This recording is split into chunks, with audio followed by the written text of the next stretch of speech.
They say the bells of Poveglia never stop ringing.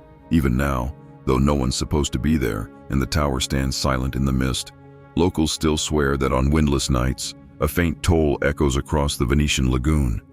Some say it's the souls calling home the next visitor who dares to step foot on Italy's forbidden island. Others whisper it's the plague doctors, still keeping count of the dead. Poveglia was never meant to be a place of peace. It began as a refuge, a small green island in the calm blue waters between Venice and Lido. But when the Black Death swept through Europe in the 14th century, Venice turned it into something else entirely, a quarantine zone. The sick were ferried there by the hundreds, packed into boats that smelled of rot and fear. Most never returned.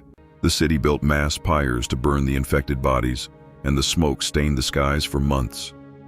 They say the soil of Poveglia is still black from all that ash, half dirt, half human remains. Would you step onto that ground, knowing that every footfall presses down on centuries of bones? Comment below, because even fishermen won't anchor near it. They say the water whispers there. Centuries passed, and the world forgot. But in the 18th century, plague came again, and so did the island's purpose. Venice needed a place to hide its dying, it's contagious, it's unwanted, and once more, Poveglia became a graveyard for the living. Barges full of coughing men and women arrived at dusk, each carrying the sound of bells tolling from the city, marking the hour of their exile. When they reached the shore, the doctors in beaked masks awaited them, their long robes slick with oil and vinegar, meant to ward off the pestilence. It's said that one of those doctors, an ambitious young physician named Dr. Morini, kept a secret journal. He believed the human mind could be purified through suffering. He began conducting treatments in the plague wards, cutting, drilling, experimenting.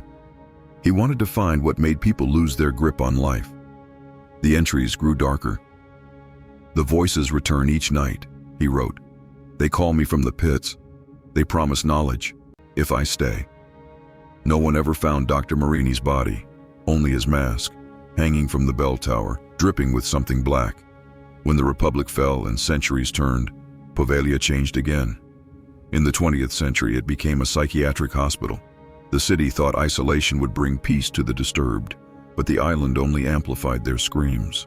The staff called it the Asilo dei Dannati, the Asylum of the Damned.